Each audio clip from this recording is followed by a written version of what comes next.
Our community at camp will teach and shape us.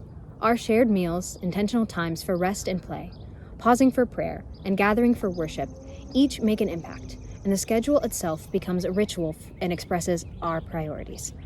When we change our schedule, it says something about how we live as a community.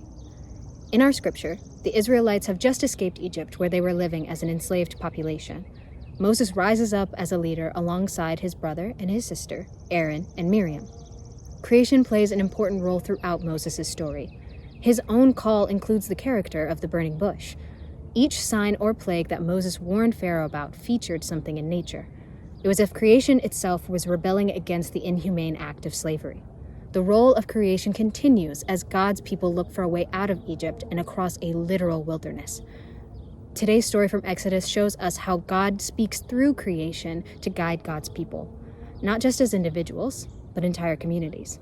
Today is a great day to think about other ways we navigate creation. From wayfinders on the Pacific Ocean or pathfinders in the Appalachian Mountains, we inherit wisdom from those who explored the world before us and help us listen to creation as we now navigate it. What signs does the creation give us for knowing where we are, finding our way to new places, or making our way home? There's also a more personal layer to today's theme that invites us to reflect on our own personal journey and bring our past experience to the wilderness metaphor. Some of these might be scary memories. Some might even be traumatic. Be tender as you invite campers to share and be mindful of your own past experiences. When were you leaving behind something you knew on the way to something new? Was it painful leaving, or was it a liberating experience? Maybe both. Was your wilderness chosen or thrust upon you? Not really a choice, but it didn't happen just by chance. What times have you faced a question, challenge, or a new reality? What places have brought you face to face with something different or made you look at yourself in the mirror? These questions about the wilderness are not just for individuals. Cultural identities are often forged by wilderness experiences. Geographic regions have identities forged by things that have happened there and how people have adapted and grew from it. Spiritual communities have stories of perseverance that offer resilience in the face of such challenges, and today's scripture is a perfect example.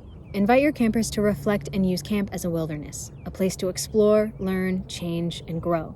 Invite your campers to reflect on their own experiences and share about a wilderness that they have traveled or those that they feel like they are still living in. Maybe it's that in-between time when bodies change, but they're not sure about who they're becoming. Maybe families have moved or changed dramatically. Wilderness that comes with being a year older and they're standing on the edge of a new unknown. Invite your campers to share, but don't push. Assure them of God's presence and invite them to look for the reminders. It gets hard to find God when the chaos starts swirling, but it's easier to spot the signs around us when we are expecting and practicing to see them.